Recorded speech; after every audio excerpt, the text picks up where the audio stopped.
از نام مردم بیرون، از نام مردم غیر نظامی، از نام اهل ضیا و فرهنگ و پدران و مادران و معلمان و همه برای این کشور آسوده به شما تشکر می‌کنم. برای این سرزمین آباد و آزاد، برای حفظ این کشوری ملی مستقل، برای کودکانی خرسندی که در خیابان‌ها به یگان تشویش همین لحظه بازی دارند، برف بازی دارند، به همه شما تشکر اعلام کنیم.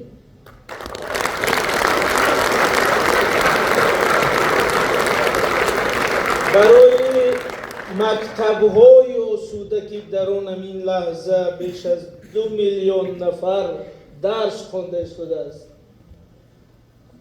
برای خواب آرام شبانه که این ملت به تشویش داخل بسترش میشه، میدونه که تا سحر ارتش ما، مرزبانان ما بیدار است و راه حمایه میتونه. برای همین خاطر جمعی ملت من میخواستم که در این روز به همه شما سپاسگزاری خود را اعلام کنیم که یک کشوری عزیز اندر پناه تو، یک ملتی بزرگ عضوی سپاه توست. اندر پناه تو طفلان مکتبش، اندر پناه تو هر خنده لبش.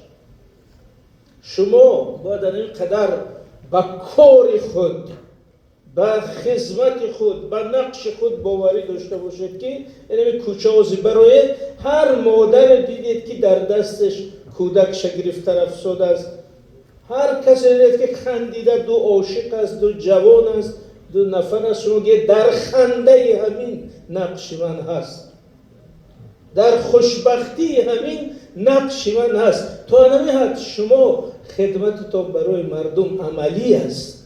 و میخواستم این صحبت رو با یک خبری بسیار خوب و خوش برای همه ما سر کنم که حاضر یک نیم ساعت پیش یک مواد عجیب چاپ شد که انستیتوت تحقیقات بحران امریکا گزارش سالانه خود را درباره قوه‌های مسلح کشورهای آسیای میانه چاپ کرده همین روز، و در آنجا یک بند بسیار کلان با ارتش تاجیکستان بخشیده است و گفته است که ارتش تاجیکستان در همین چند سال اخیر در رشد ارتش‌های جهان 7 زینه بالا رفته است. 7 زینه. و گفته است که خیلی جای رقم‌ها آورده است که چند تانک بود، چند تا شد، چند پوشکه بود، چند شد، چند سمالیات بود، چند شد. ولی یک گپی بسیار عجیب گفته است که ما تانک و توپ و راکت کشورها را حساب کرده، مقایسه کرده، فریب نخوریم که مثلا فرضاً کشوری همسایش 50 تانک داره، 40 تانک داره، ضعیف‌تر. گفته است که در ارتش تاجیکستان یک سر است که یگان ارتش منطقه نداره، این روحیه بلند. این سازمانی پژوهش بحران آمریکا نمی سحر اعلام کرده است.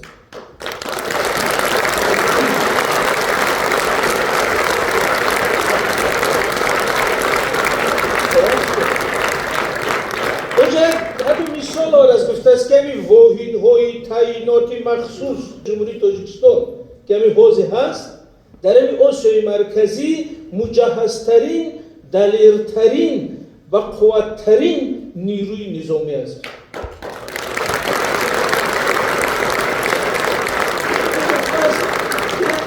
اساس کرده گفته است که کشورهای همسایه واحدهای بسیار مجهز دارند، شب و روز مشق میکنن، فرمه ها، رقص ها، ولی اونا جنگ ندیدن.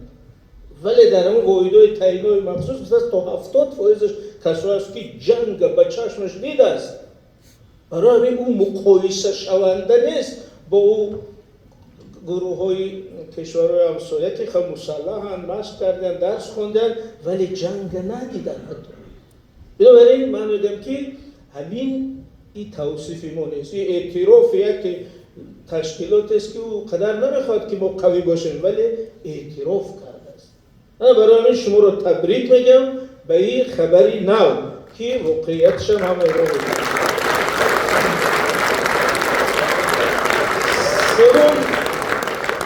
سوم این شب تبریک و یا پیام شادباشی پیشوای ملت به مناسبت روزی قوای مسلح تاجیکستان بود. اون قسم تنتنوی پیام آرزوهای نیک رو همتون شنیدید، رفیقان گنرال ها بسیار مفصل گفتند. و من میخوام به یک نکتهش توجه کنم که در اون قسم پایانیش یک گپ بسیار مهم گفتن که وقتهای آخر وضعیت جهان بسیار مرتب شده است. از نو تقسیم کنی جهان دوباره سر شده است.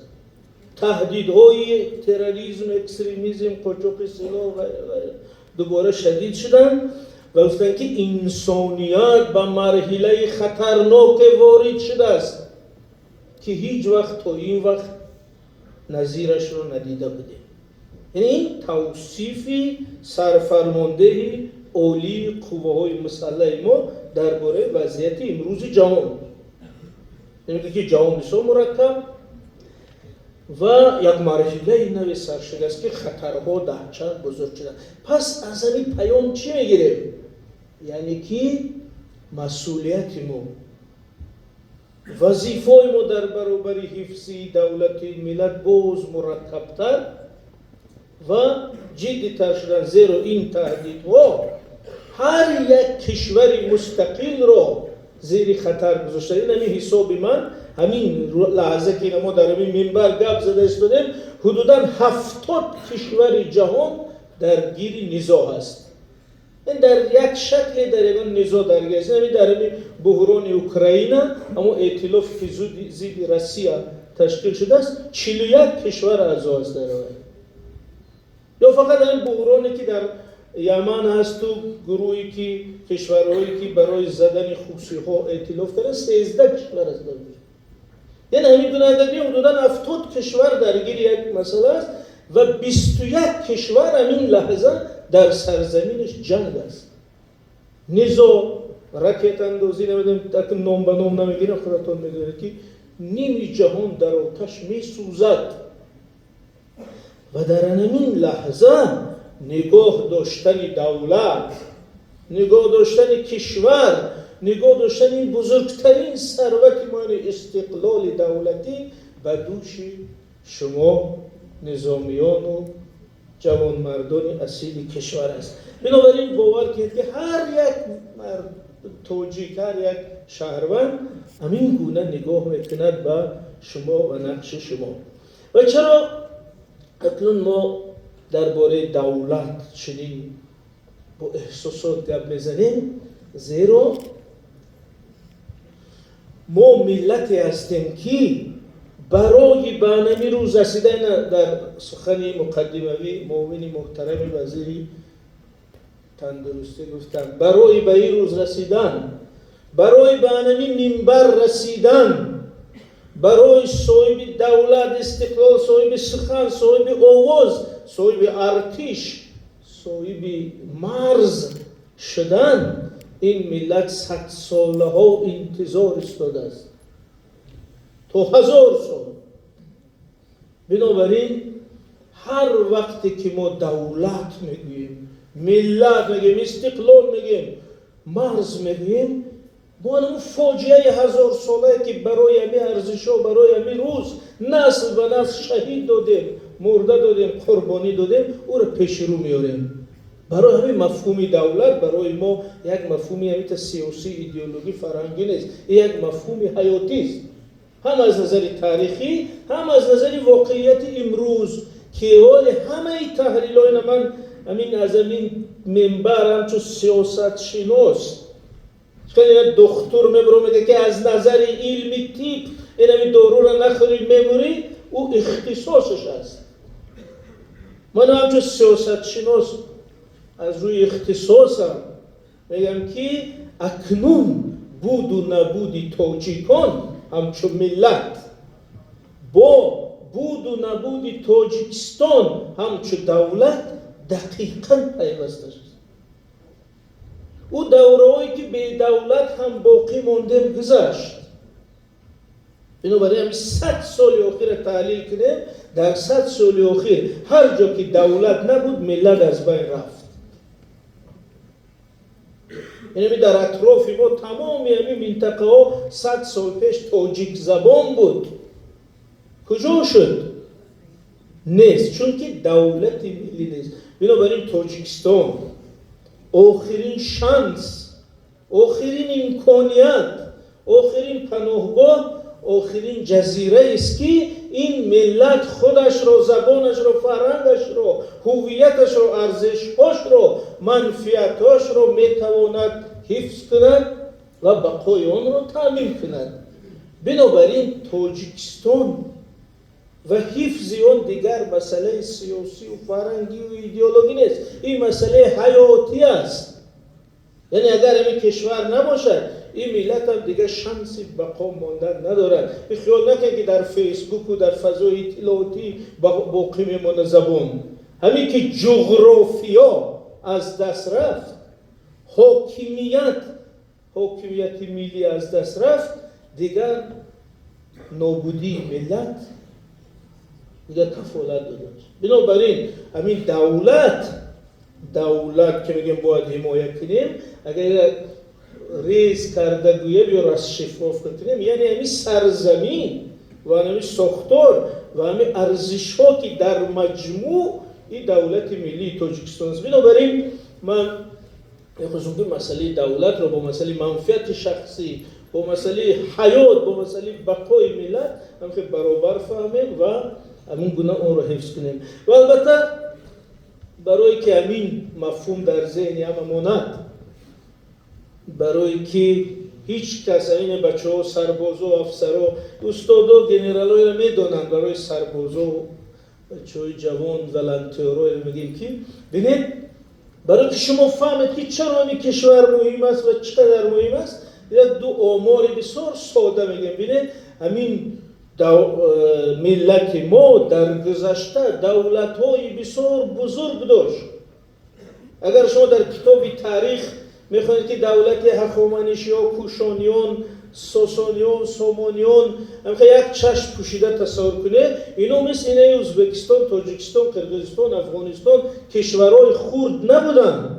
اینا ابردولت‌های جهانی مثل همین امریکا و روسیه و چین امروز بودن. یک خود حدود دولت ساسانیان 6 میلیون کیلومتر مربع بود. حدود دولت سامانیان 3 میلیون کیلومتر مربع. آنها دولت‌های کلان داشتیم، ولی همین جمهوری تاجیکستان، همین وطن همین روزه ما، همگی 1% خاک تاریخی تاجیکان است. 1%. آن فاجعه‌اش در کجاست؟ بنابراین حتی اگر با دولت سامانیان که آخرین دولت بزرگ ما بود، تاجیکستان هم اگه 4.5% حدود دولت سامانیان است. تاجیکستان حدوداً 2% حدود دولت ساسانیان است. او کمتر از 1.5% دولت هخامنشی ها. پس چی میگیم؟ پس همین 1% که در دستی ما مانده است، این دیگه جای فروختن، باختن، گذشت کردن، بخشیدن ندارن. این آخرین چیزی است که در دست رو مانده است. آخرین یادگار. یعنی سرود ملی وقتی میخونیم هر روز، همونجا سطری است که تو از امیدی رفتگان ما نشانه ای. اصلا خجا میگیم تو از امیدی رفتگان ما نشانه ای. چی معنی دارد؟ اما وقت باید چشمای پوش سربازو بگه که ای تاجیکستان، چون اولش ده چه میگه؟ دیار ارجمند ما. تو از امیدی رفتگان ما نشانه، یعنی از همون اشکانی هم تو نشانه، از هخامنشی هم تو نشانه، از ساسانی هم تو نشانه، از سامانی هم تو نشانه. ای 1% که باقی مانده، تو از امیدی رفتگان ما نشانه ای. بنابراین تو رو از دست نمیتیم، تو رو حمایت میکنم.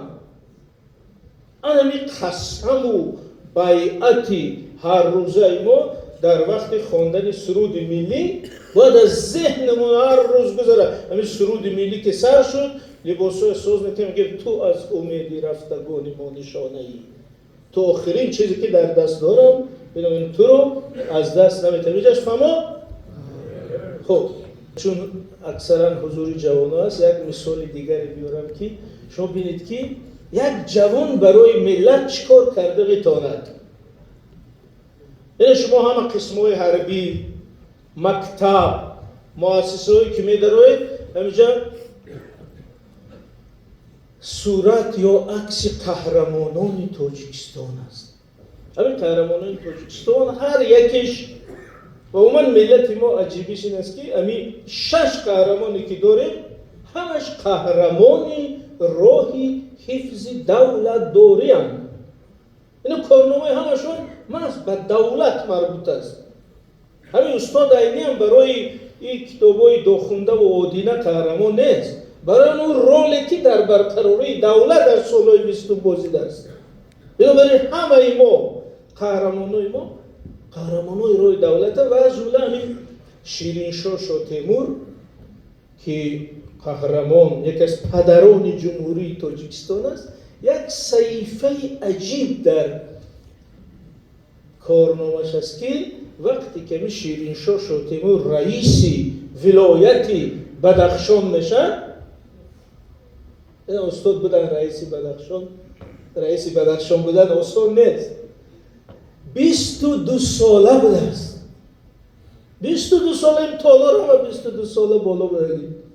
22 ساله رئیس ولایت و وقتی رئیس جمهوری تاجیکستان میشه 32 ساله بوده است. 32 ساله یعنی یک جوان. و وقتی که اون مکتوبای تاریخی در حمایه ملت تاجیک، در حمایه دولتداری تاجیک با استالین منیسه سالی در 1924 25 26 27 یعنی شیرینشاه شاه تیمور وقت 25 ساله 26 ساله بوده است، چون که تولدش 1899 سال 22 میشه رئیس ولایت سالی. خب انا بینید که یک جوان چقدر سواد داشته است که با استالین چنین نامه‌های تحلیلی جدی نیست و چقدر گرده داشته است که برای تشکیل دولت ملی تاجیکان با یک ابرقدرت جهانی مبارزه کرده است و امروز نصرت الله مقسوم از کام اژدهای تاریخ این وطن کنده گرفته‌اند. انا برای یک جوان این خیلی نیست که شیرینشاه شاه تیمور یک موسفیدی سیاستمداری اکادمیای علمی را خونده است، بعد از روی تجربهش فهمیده است که دولتداری را خدمت کردن در کار ما هم خیلی کلان شویم یگان خدمت میکنیم. این خیلی نیست. این در جوانیش پس چی ایجاد گرده، غیرت، هویت، وطن دوستی ایجاد نقش بازیده است. بنابراین همین آب هست، همین خاک است، همین سرزمین است، همین مادر تاجیک است.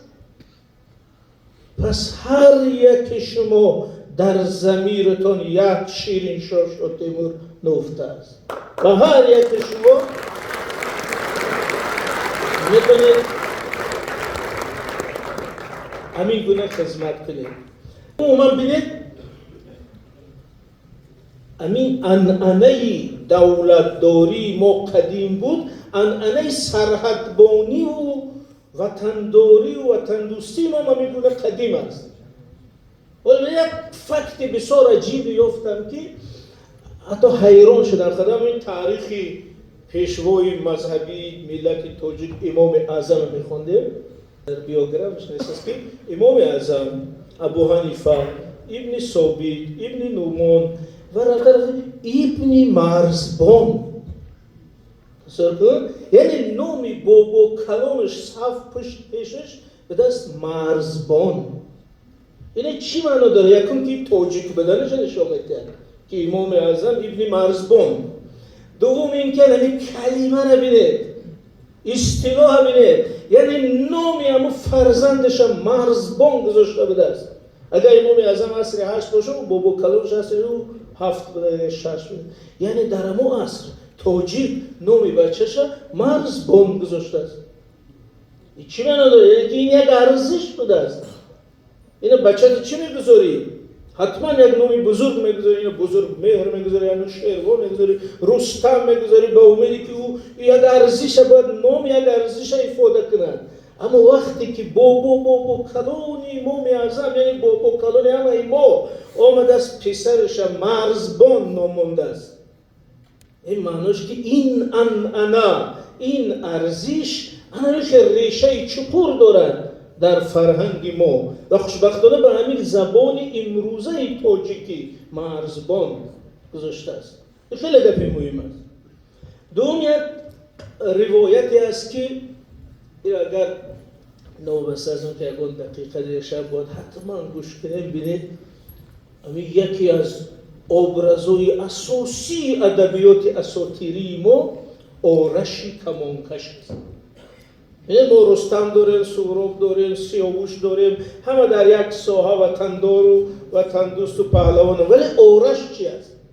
من خواهش میکنم جوانا و سربازا از این روز با در بین قهرمانا تا مثل رستم و سهراب آرش هم گذاره، روید در فیسبوک است، در اینترنت است، در کتاب های، در انسیکلوپدیا اما روایت آرش خانه بینید چه زیبا. میگه که همین وقتی که بین ایران و توران و دیگر کشورها بحثی سرحدی شد، این چیزی که ما با کشورهای همسایه گوی بحثی سرحدی میکنیم، کجاش از ماست کجاش از توست، همین در ایران قدیم هم فردوسی در شاهنامه آورده است، در مرزبان نامه آمده است، در دیگر کتابا که بین ایران یعنی اون سرزمین باستانی ما، سرزمین آریا و بین همین سرزمین آریا و دشمنان بحثی سرحدی میشد که مثلا کجا از ماست. بعد هم مثل ما هر هفته میریم مذاکره میکنیم با قرقیز و با دیگر، اما وقت مذاکره میشه چند دوره که مرزها کجا دست چه معین کنیم، بعد قرار عجیب میبره، میگن که ببینید همین پهلوانا ایستن تیر پرونن، تیری همین تیری شما ایرانیا تا کجای رفت همونجاش سرحد شما، او طرفش از ما. حتی بینید که همه پهلوانای ایران جمع میشن که کی بهتر تیر میپروند. خیلی از یکا 11 متر میزنن جمع میشن میگن کی بهتر میزنه و در هم کنید. اما جمعشون که کی تیری بهتر میپروند تا سرحد دولت بزرگتر شود و در اینجا همش قرار میکنن که باید میرن آرش پروند، آرشی کمانکش و همونطور مرزبان نامه است که این آرش وقتی مسئولیت به دوش میگذارن بسیار احساس مسئولیت، یعنی میرد جنایش است که حتی وضو میگیرد و شستشو میکند و پیش خدا دعا میکند که همین ضربه من برای وطن چه شود. بسیار کارگر چرا همیاد 11 متر میزنن، در همون تلویزیون میبینید فوتبالیست ها دعا میکنن که ضربه من نفسه. خب دعا میکند و میرد به زانو میشیند، کمانش رو چقدر میبوسد و همین تیر رو سر میکنه آرش و همین تیری قدر میرود که هیچ نکی به زمین غلطد، لشکر رو با اسبای زیرش میدوند، این تیر نمیغلطد، میرد در کیم کجا میانه توران میزند، بعد یعنی سرزمینی کشورش آنکه کلان میشود و که هم خرسندی میگن که آرش را تبریک کنن، میبینن که مرد است. یعنی چه جانش در همی تیر مونده است. فهمون؟